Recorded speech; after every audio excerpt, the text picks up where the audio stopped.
So we are so happy to have her here today to speak to us, kick off this very important day, and I will pass the stage to you. All right, thank you.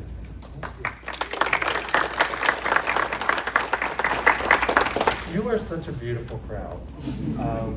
I love this. I love that this is happening. You know, I didn't know that y'all honored TDOV this way. So huge thanks to Subaru, just for being Subaru, right? I hope you're all proud to work for this organization. If you are not living under a rock, I assume you know these are really difficult times for trans people. There's a lot of fear in our community. And I work with trans people every week. We do a support call that has gone on for many years. Folks are afraid. And that's here in New Jersey where we do have some protection. I'm not safe in a whole lot of states in the union right now. I can't travel everywhere. In fact, there are advisories that I don't enter states like Texas or Florida, because if I needed medical attention, emergency medical attention, they could say, no, not her. And that would be bad. That's frightening, but that's what's happening. So this is a gorgeous day, and I love seeing your faces, and I appreciate your commitment. And I understand that for each of you that signed up, $10 went to the Trans Lifeline, and that means a lot to me personally. They save a lot of lives between Trans Lifeline and the Trevor Project. You know, a lot of corporations are dissolving their DEI initiative. They're rolling it back like diversity doesn't matter, like we don't matter. Like that's not where our strength comes from. Companies that a lot of us were really surprised by. So this means something. This means something, certainly to me. TDOV is a chance to celebrate who we are as trans people. Our joy, our resilience, and the ways that we continue to show up for one another. I gotta tell you, I came into queer community a lot sooner than I came into, a long time before I came into the trans community, but there were people that were there to hold me. There were people that were there mentoring me and showing me that I would be okay.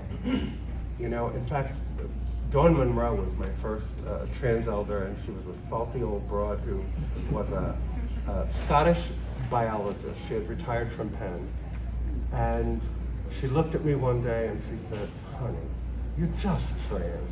And I went, just trans? Like life's gonna go on and it's gonna be okay and there's a future here. And there really was. There really was. Rachel Crandall Crocker is the trans woman who created International Transgender Day of Visibility in 2009. She said, I wanted a day that we can celebrate the living. And I wanted a day that all over the world we could be all together. Up until that point, the 10 years before that, we acknowledged Trans Day of Remembrance, which is November 20th. On November 20th, we get together all over the world and we read the names of those we've lost over the previous 12 months. Many of them to murder, many of them. Many of them to unknown causes. So it's a somber day. TDOV is not that. TDOV is, you know, we're here, and we generally try to celebrate. We have a lot of different ways that that happens, certainly all over the Philadelphia region. I live out loud because I can, and I live in a state that offers some of the strongest protections for trans people in our nation. When Audre Lorde said, your silence will not protect you, I heard that message. I am pretty sure she drove us through that.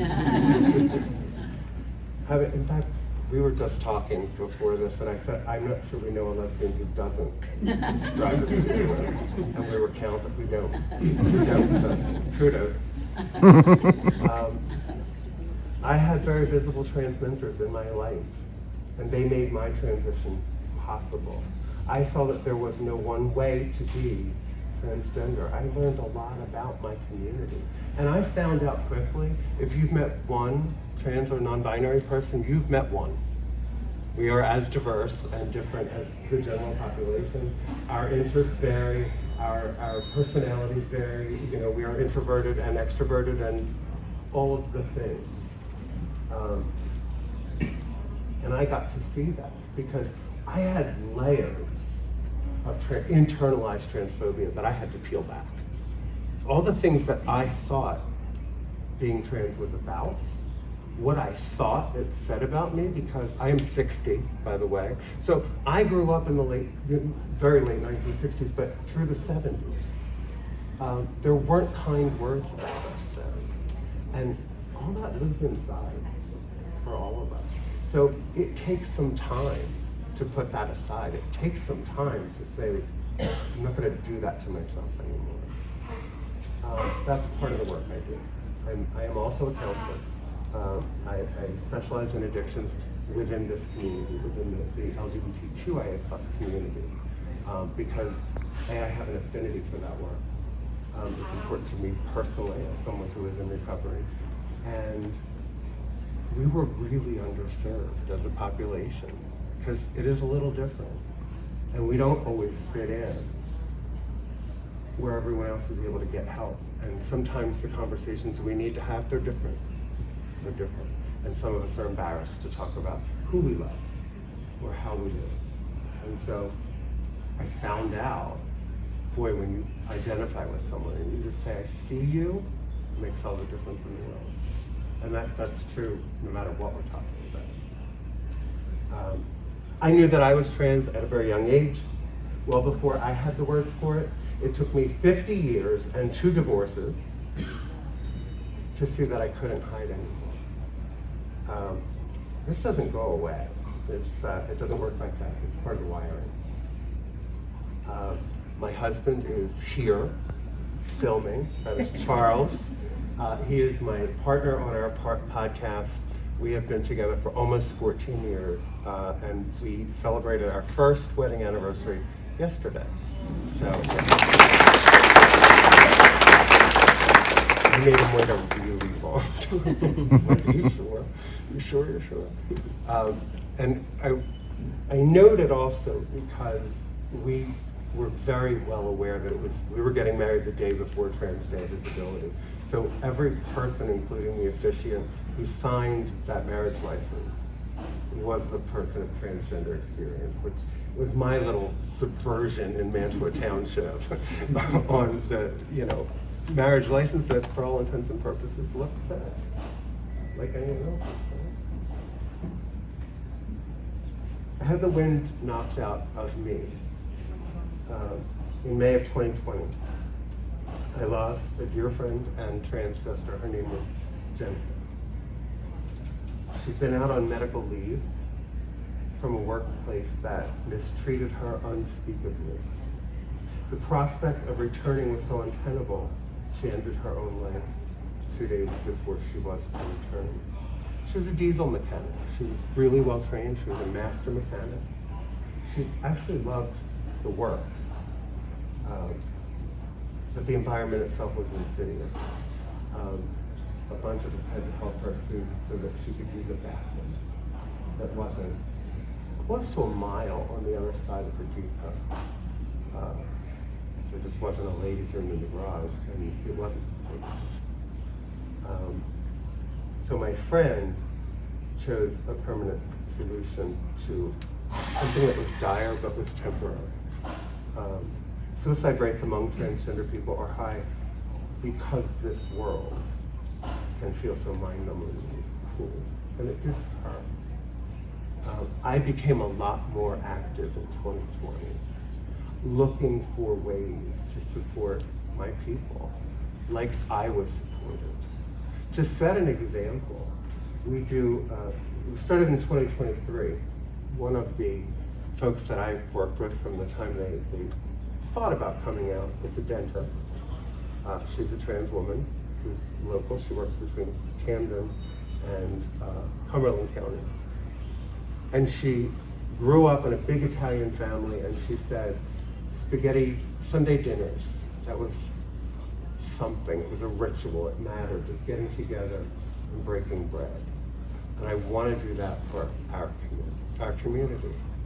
See, her family had kind of let it go when she came out. It's still a bit of a tough way to go. But I said, let's do that. And we found the space. And we now see, in July, it will be 3 years, we see somewhere between 40 and 55 people who show up every single month for spaghetti and meatballs and community.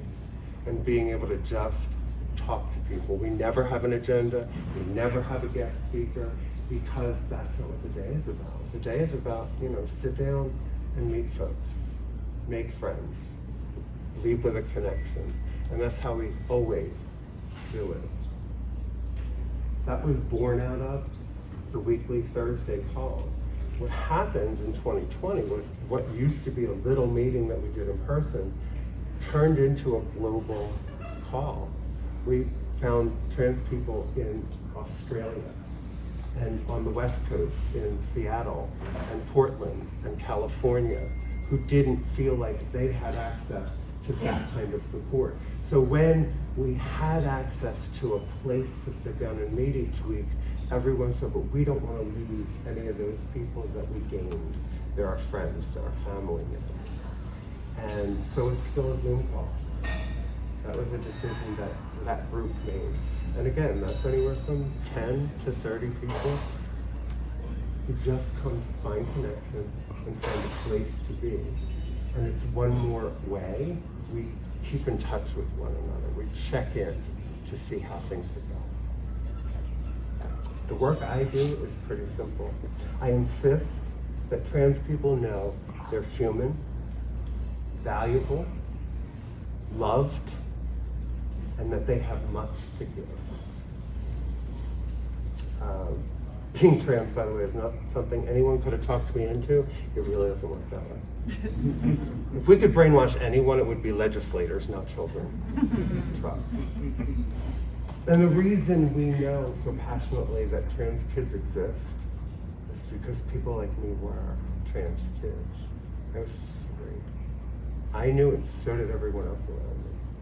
There's nothing more anticlimactic than me finally saying I'm trans and everyone I knew saying, it's about time.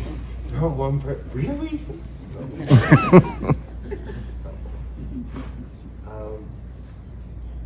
This year, it is hard to talk about visibility without also talking about what is happening around us. Across this country, trans and gender diverse people are being pushed out of systems that most people do not think twice about. Just one example is what's happening right now in Kansas, where a new law invalidates state-issued driver's licenses with gender markers that were updated to reflect gender identity. They just decided one day to say, give it back, and regardless of your appearance or how you know yourself in this world, it's going to say whatever you was labeled as at birth.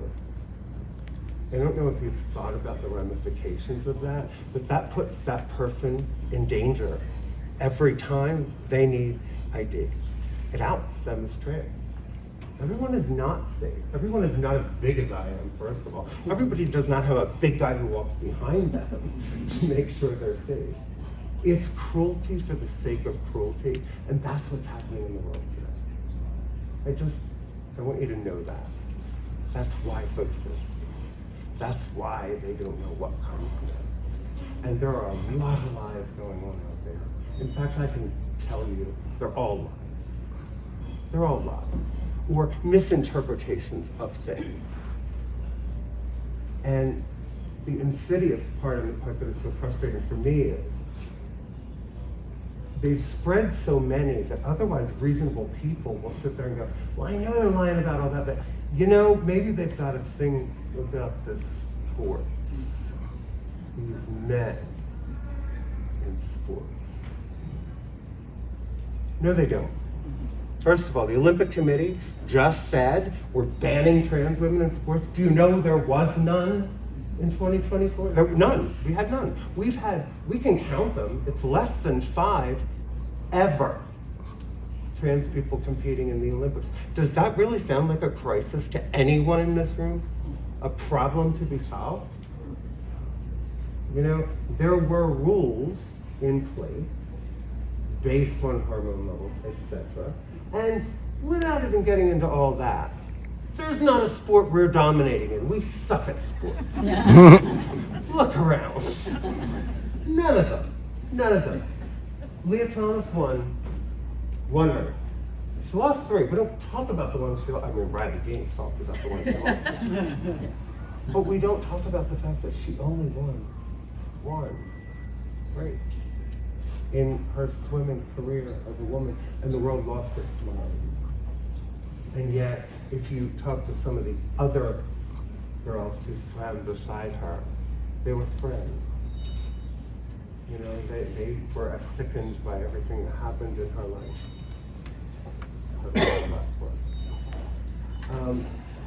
I'm not going to get into the other things that I kind of wrote down, because this is a day of celebration, and this is a day of visibility. We just want to live in peace.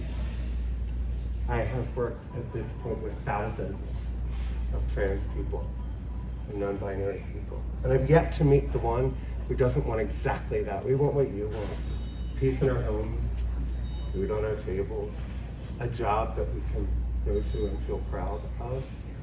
And we're some hardworking people, because we know what it is to not have a job, or to have to look for a job for a long time before somebody will just take a chance. We need allies now more than ever. It looks like challenging hurtful speech, even when that's uncomfortable. It looks like helping us push back on the policies and systems that are harming my community. It looks like donating money to organizations like the Trevor Project and Trans Lifeline, and you're walking doing that today, and I love that. It looks like being a safe space in your family, or your workplace, or your neighborhood, or your church, for trans people to exist and be respected. I don't ever, there aren't the words for me to help you understand what it is to be me. I gave that up a long time ago. What I ask is that we can meet each other as humans, and you will grant me that I know myself better than you can. And that's all we ask. It's time to walk. Thank you so much for your time.